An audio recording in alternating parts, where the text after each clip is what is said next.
नारायण हर वासुदेव। श्री कृष्ण गोविंद हरे मुरारे, हे नाथ नारायण वासुदेव। श्री कृष्ण गोविंद गोविंद हरे मुरारे, हे नाथ नारायण वासुदेव। श्री कृष्ण गोविंद हरे मुरारे, हे नाथ नारायण वासुदेव। श्री कृष्ण गोविंद हरे मुरारे, हे नाथ नारायण वासुदेव। हे नाथ नारायण वासुदेव, हे नाथ नारायण वासुदेव। हे नाथ नारायण वासुदेव, हे नाथ नारायण वासुदेव। श्री कृष्ण गोविंद हरे मुरारे, हे नाथ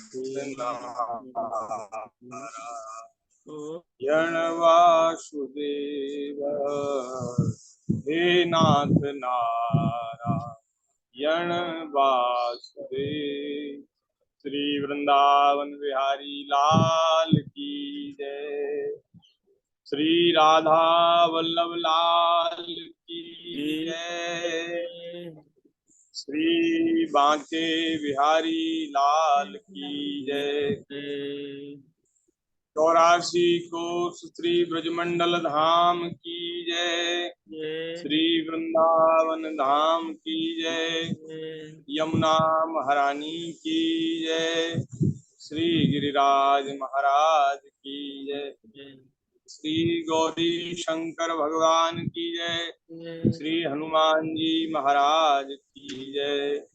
श्रीमद् भागवत महापुराण की जय। श्री सुखदेव जी महाराज की जय। सब संत हरि भक्तन की जय। अपने अपने श्री सद्गुरुदेव भगवान की जय। जय जय श्री राधे श्याम, जय जय श्री सीताराम, हर हर महादेव। हरि शरणम। नारायण नारायण नारायण।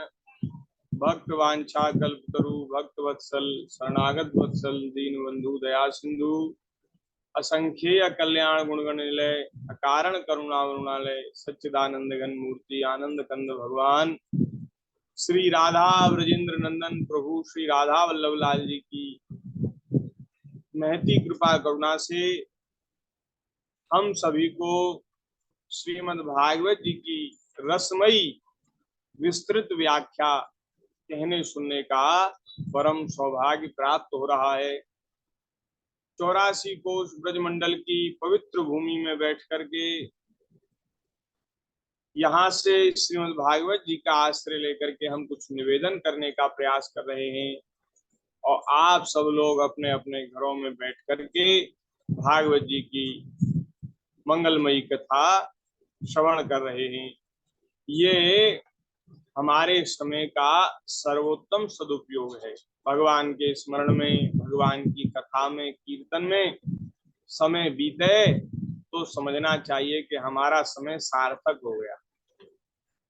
तो भगवान की दया से आज पुनः हम सब लोग आमने सामने बैठ करके भागवत जी का श्रवण रसपान करेंगे।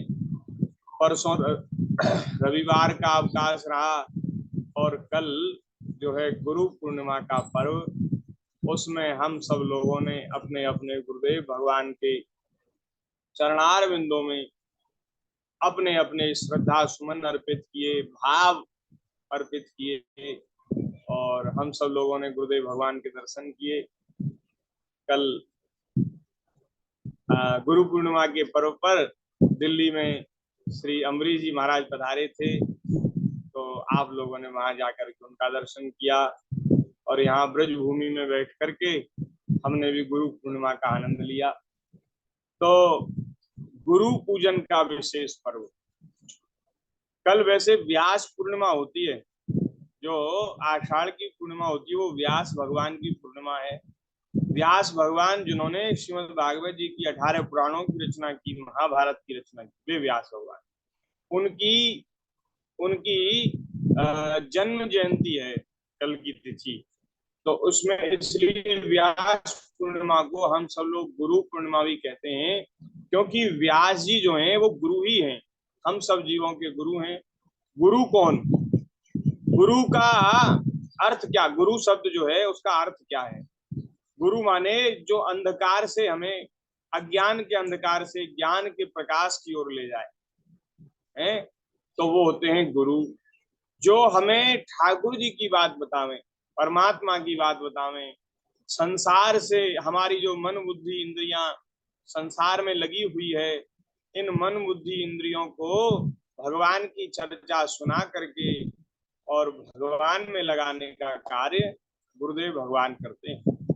तो जीव जगत का मंगल जिन्होंने विचार किया और जिन्होंने सारे संसार का मंगल करने की चेष्टा की, ऐसे भगवान वेदव्यास जी, जिन्होंने हम सब लोगों के कल्याण के लिए ग्रंथों में, पुराणों में ज्ञान की, भक्ति की, वैराग्य की सभी बातें कृपा करके कही, तो इसलिए व्यास जी को गुरु जी भी कहते हैं, और गुरु पूर्णिमा हम सब लोग मनाते हैं।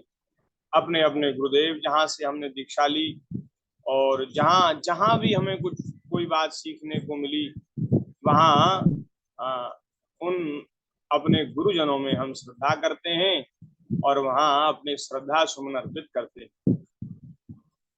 तो जी, संत सबे गुरुदेव हैं, आप भी गुरु से कम नहीं, गुरु ही हम मान रहे हैं आपको भी। आप भी हमें सतमार्ग में ही ले जा रहे हैं, इसलिए आपको भी प्रथम प्रणाम है।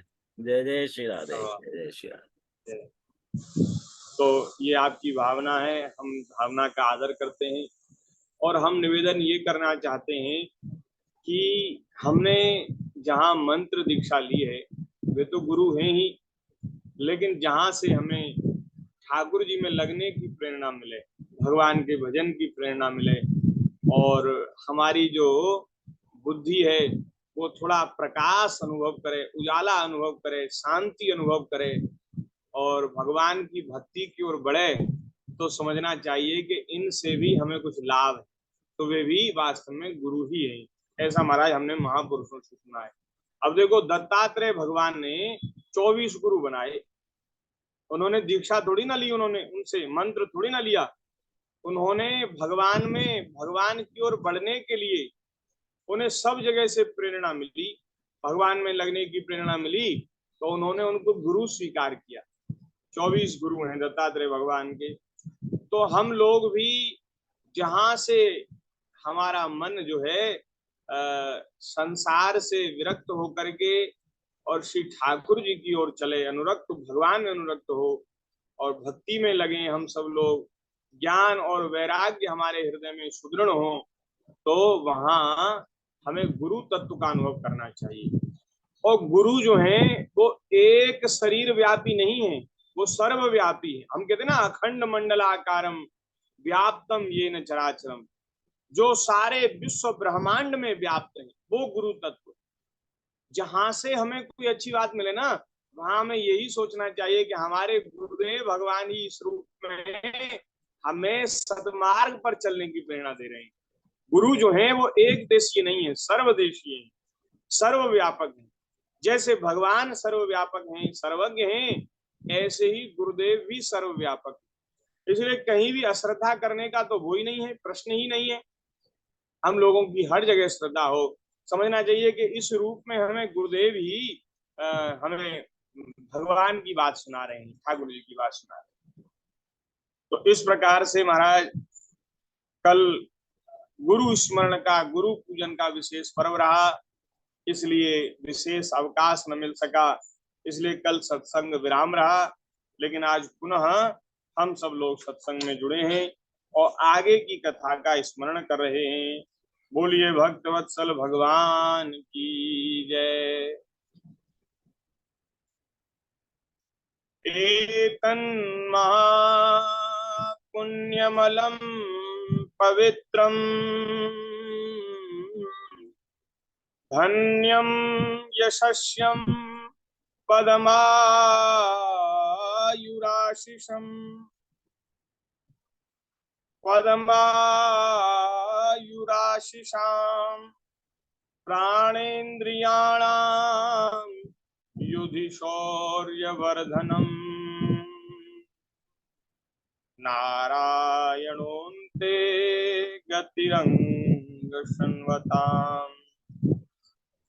श्री सूत जी महाराज श्री बाराह भगवान के अवतार की कथा सुनाने के बाद श्री शौनक आदि ऋषियों से कह रहे हैं कि हे ऋषियों, यह जो चरित्र हमने आपको सुनाया यह अत्यंत पवित्र है, पुण्यप्रद है, पुण्य देने वाला है, धन और यश की प्राप्ति कराने वाला, आयु वर्धक है, आयु को बढ़ाने वाला है और कामनाओं की पूर्ति करने वाला तथा युद्ध में प्राण और इंद्रियों की शक्ति बढ़ाने वाला है।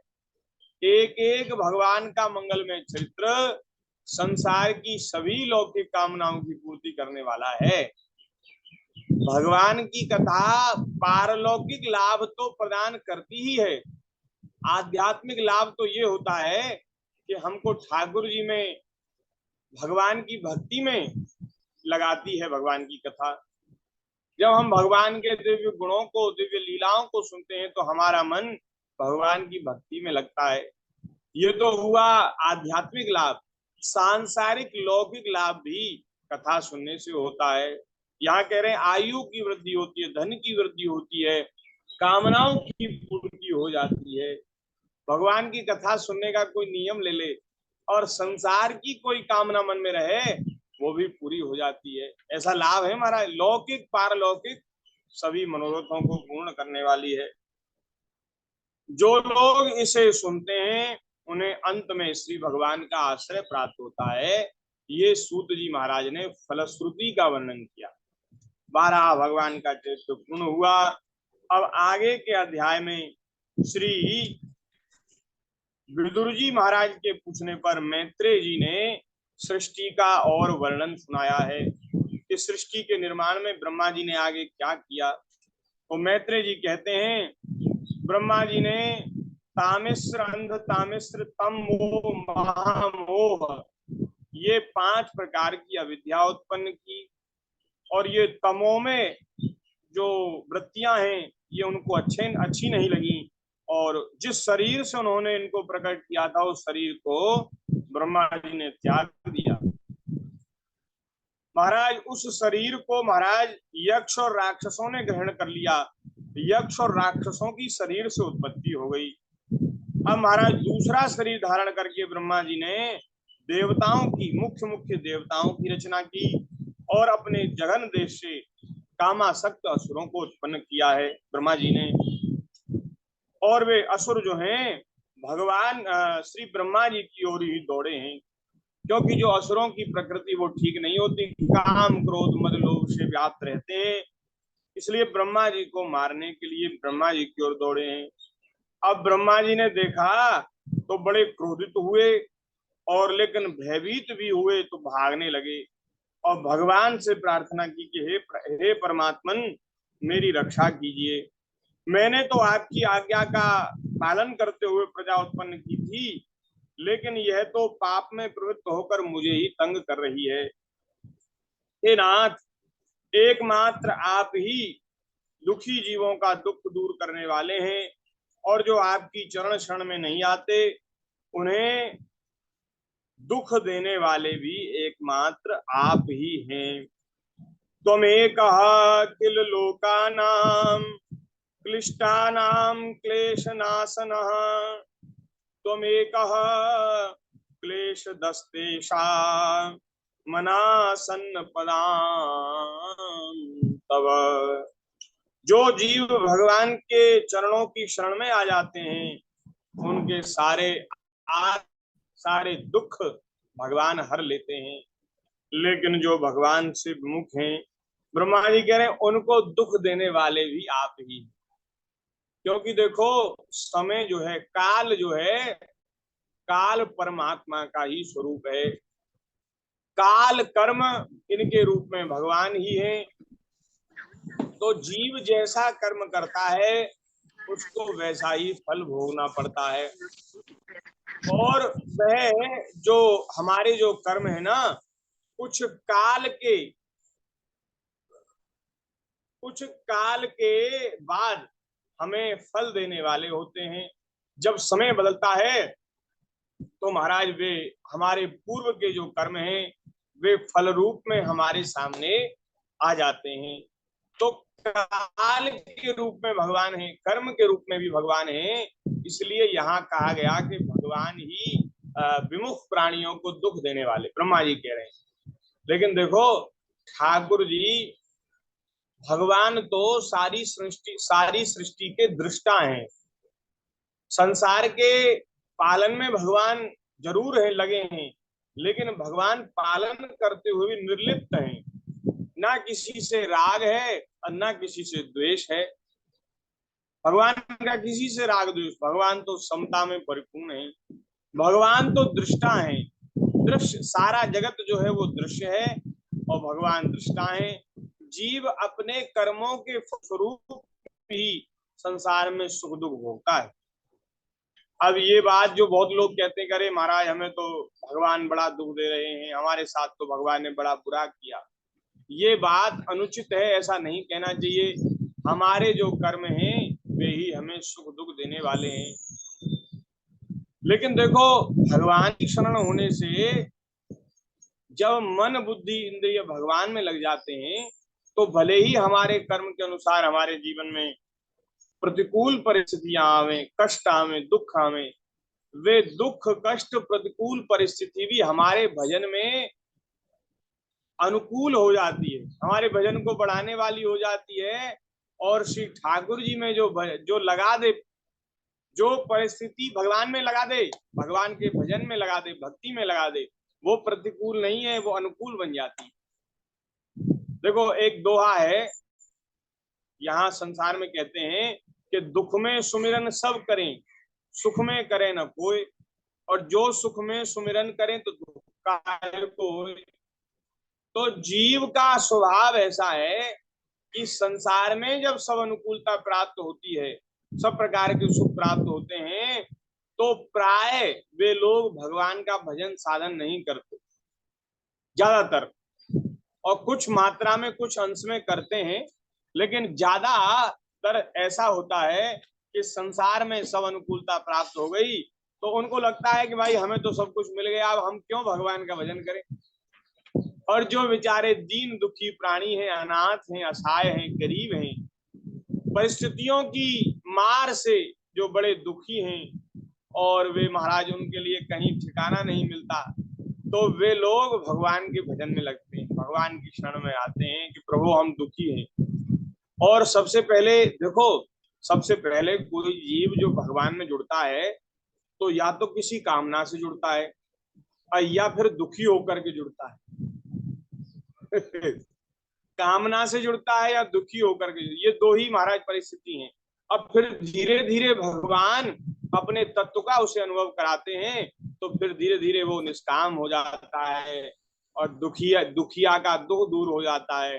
और जब वो धीरे धीरे जो उसको अपने मन की बात वहां मिलती है ठाकुर जी की शरण में, तो फिर वो भगवान के चरणों का दृढ़ आश्रय स्वीकार कर लेता है। फिर उसे अब दूसरी जगह जाना पसंद नहीं है। अब वह कहता है जाऊं कहाँ तज चरण तुम्हारे। अब प्रभु आपके चरणों को छोड़कर कहाँ जाऊं। कहा को नाम पतित पावन जग के ही अति दीन प्यारे, जाऊं कहाँ तज चरण तुम्हारे। जब भगवान के चरणों का आश्रय ले लेता है और भगवान के चरणों के स्मरण में भजन में जब उसको परमानंद की प्राप्ति होती है, तब उसके हृदय से निकलता है कि हे प्रभु, यदि आप कहें कि भाई क्यों यहाँ रोते रहते हो, जाओ कहीं और चले जाओ, तो महाराज कहता है कि प्रभु कहाँ जाऊं, आपके चरणों को छोड़ करके कहाँ जाऊं। हम जैसे दीनहीनों को कौन अपनी शरण में रखेगा, कौन हमारा आश्रय है। हे नाथ, हमें अब कोई दूसरा ठिकाना नहीं है, क्योंकि पतित पावन का बाना तो आपका ही है। और जितने भी संसार के और देवता आदि जो प्राणी हैं स्वर्ग लोक के, वे सब पाप कर्म करने वाले हैं, सब सब कर्म बंधन में हैं। महाराज, पाप पुण्य के बंधन से तो आप छुड़ाते हैं, ऐसा किसी का बाना नहीं कि जो पतितों को पावन कर दे। पतित पावन का बाना तो आपका ही है। इसलिए महाराज, हम तो पतित हैं, पापी हैं, जन्म जन्म से पाप करते आए हैं, हम कहाँ जाएं, हमें कौन आश्रय देगा।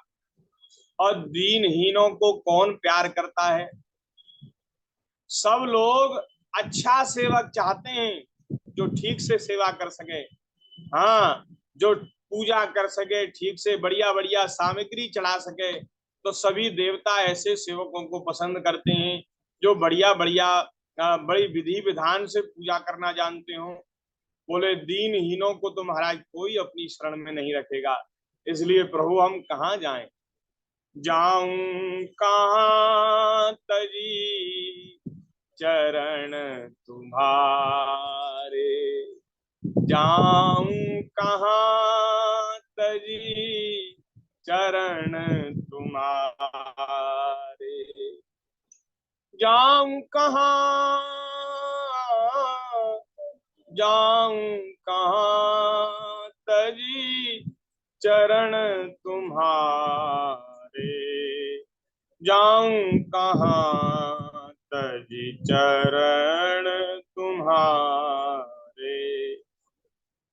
का को नाम पतित पावन जग, का को नाम पतित पावन जग के ही अति दीन प्यारे, के ही अति दीन प्यारे, जाऊं कहाँ तज चरण तुम्हार। कौने देव पराए बिरद हित, हठी हठी अधम उधारे, कौने देव बराए बिरद हित, हठी हठी अधम उधारे, खग मृग व्याध पाषाण विटप जड़, जवन कवन सुरतारे, जाऊं कहाँ तज चरण तिहारे। महाराज, पशुओं को, पक्षियों को, व्याध को, वृक्षों को, पत्थरों को, ऐसा कौन है, ऐसा कौन देवता है जिस देवता ने इनको तार दिया। ऐसे तो प्रभु आप ही हैं, जिसने पत्थर को तार दिया, व्याध को तार दिया, पशु को तार दिया, पक्षी को तार दिया। हे प्रभु, ऐसे दीनहीनों को तारने वाले आप हैं। देव तनुज मुनि नाग मनुज, सब माया विवश विचारे। ये सब विचारे तो माया के वश में हैं, ये हमें क्या माया से मुक्त करेंगे। कौन कौन? देव दनुज मुनि नाग मनुज सब माया विवश विचारे। तिनके हाथ दास तुलसी प्रभु, तिनके हाथ दास तुलसी प्रभु, कहा अपन को हारे, कहा अपन को हारे। जाऊं कहाँ तजी चरण तुम्हारे। जो माया के पहले से ही बस में हैं, उनके हाथ ये तुलसीदास कैसे बिक जाए, उसके हाथ बिक करके हम क्या करें। इसलिए महाराज, अब चाहे आप हमारी सुध लेमें चाहे ना लेमें, हम तो आपके ही द्वार पर पड़े हैं, आपके दरबार में पड़े हैं।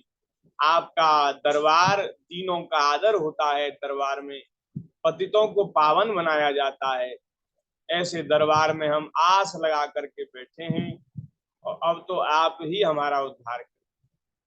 तो ऐसी परिस्थिति भजन करते करते, भक्ति करते करते अंतःकरण की बन जाती। नहीं तो पहले पहले तो कामना से या दुखी होकर, आर्त होकर के ही जीव भगवान की शरण में आता है। तो महाराज, कामना लेकर के भी भगवान की शरण में आना चाहिए। कोई हमारे मन में कामना है, निष्काम नहीं है, तो भी भगवान का भजन करना चाहिए, क्योंकि भगवान सभी कामनाओं को पूर्ण करने वाले। और मन में कोई कामना ना हो फिर तो कहना ही क्या, बहुत अच्छा है। और दुखी होकर के तो भगवान की शरण में आना ही चाहिए, क्योंकि देखो, हम अपना दुख दूर करना चाहते हैं तो हमें ऐसे समर्थ स्वामी की शरण लेनी चाहिए, जिसमें दुखों को दूर करने की सामर्थ्य हो, शक्ति हो। है, जो अपना दुख दूर नहीं कर सकता वो हमारा दुख दूर क्या करेगा। संसार का कोई बड़े से बड़ा आदमी अथवा देवता, वो अपने दुखों, जब उनके ऊपर आफत आती है तो भगवान की शरण में जाते हैं ना। देवता भी भगवान की शरण में जाते हैं, भागे भागे फिरते हैं। फिर कोई स्वर्ग को छोड़ करके कंदराओं में छुप जाते हैं, कोई कहीं छुप जाते हैं। तो जो अपना दुख स्वयं दूर नहीं कर सकते, वो हमारा दुख क्या दूर करेंगे।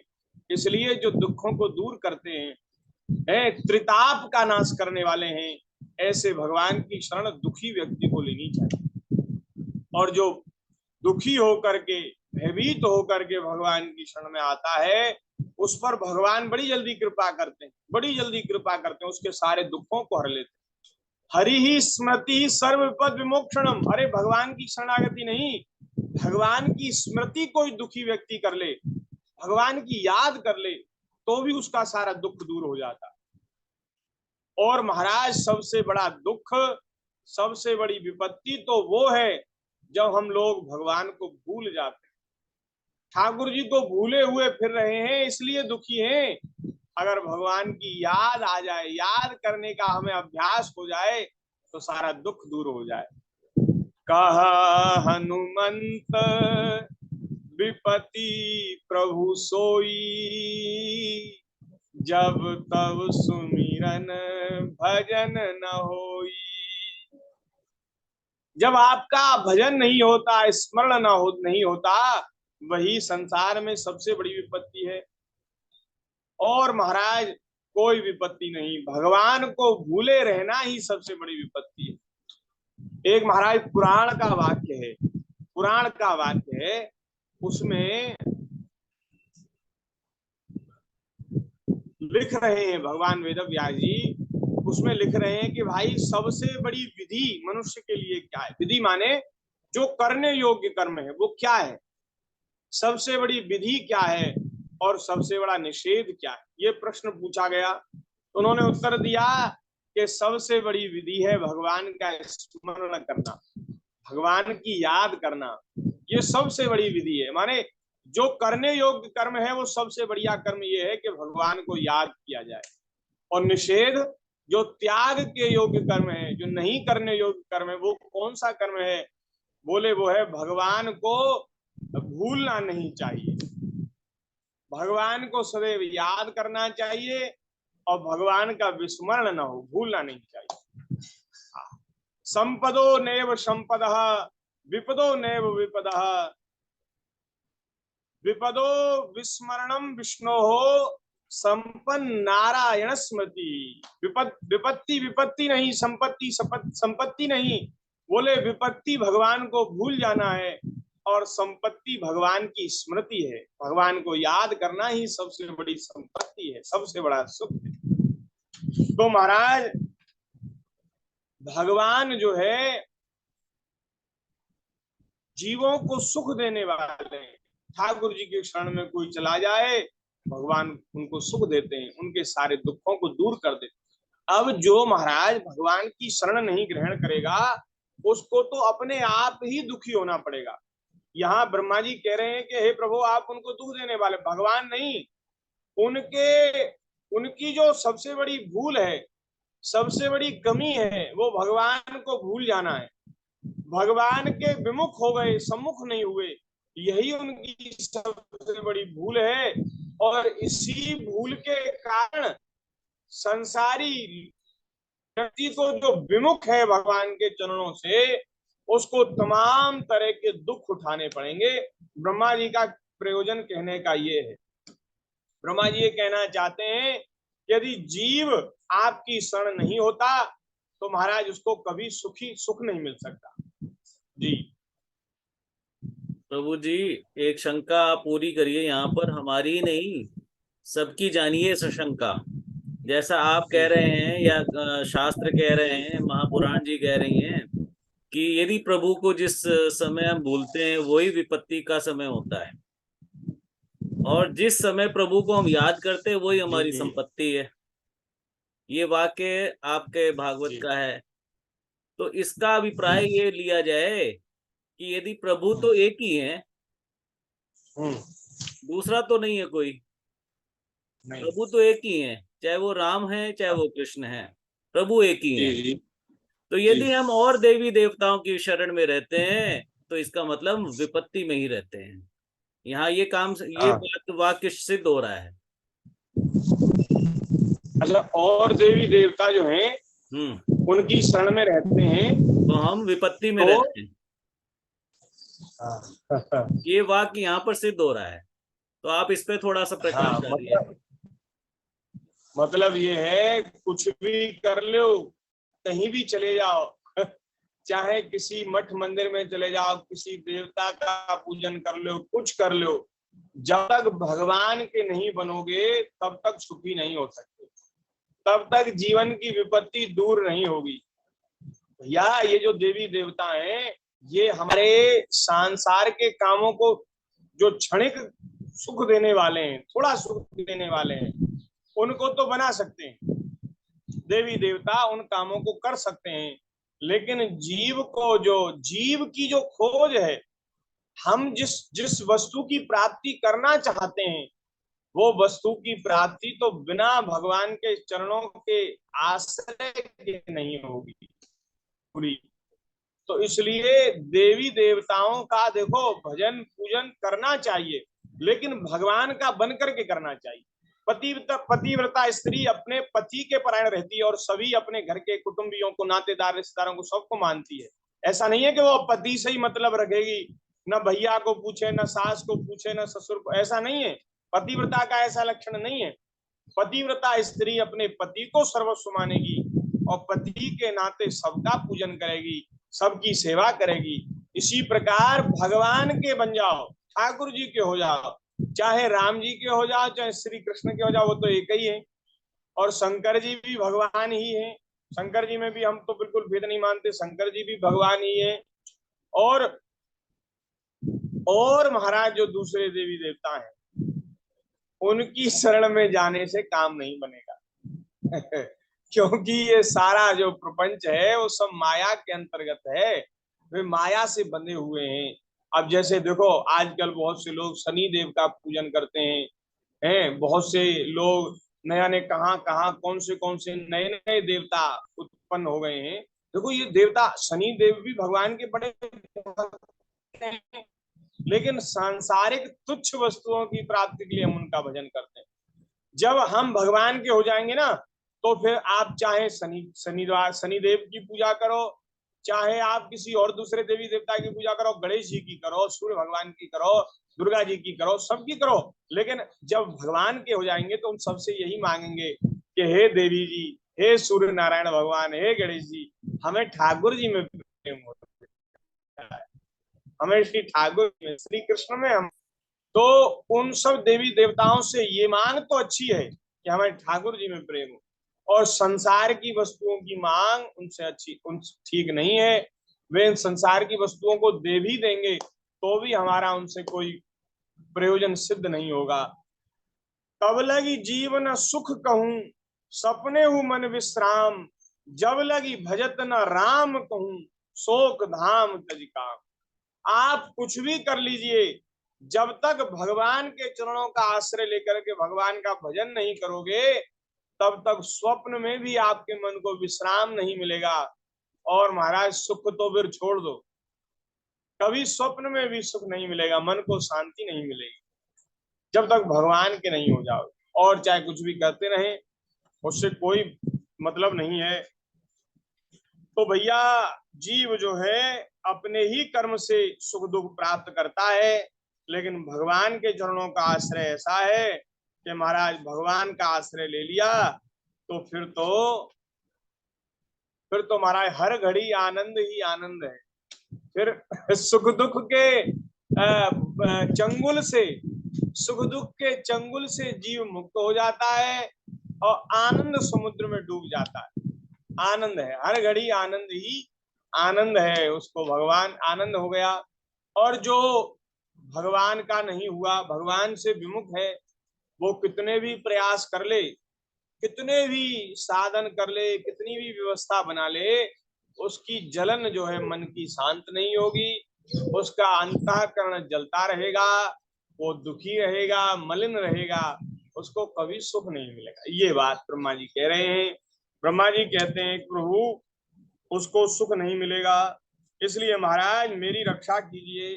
तो भगवान ने कहा कि हे ब्रह्मा जी, आप अपने इस काम कलुषित शरीर को छोड़ दो। ब्रह्मा जी ने उस शरीर का त्याग किया और उनका वह छोड़ा हुआ शरीर एक सुंदरी स्त्री के रूप में परिवर्तित हो गया, संध्या देवी के रूप में परिणत हो गया। संध्या देवी जो है वो ब्रह्मा जी का ही छोड़ा हुआ शरीर है, और उन्होंने महाराज असुरों को आकर्षित कर दिया और असुरों ने उन संध्या देवी को स्वीकार कर लिया और पत्नी के रूप में उनको स्वीकार किया। इस प्रकार से ब्रह्मा जी ने महाराज गंधर्व और अप्सराओं को उत्पन्न किया और अपनी तंद्रा से भूत पिशाच की उत्पत्ति की है, और साध्यगण और पितृगणों को ब्रह्मा जी ने अपने अदृश्य रूप से उत्पन्न किया है।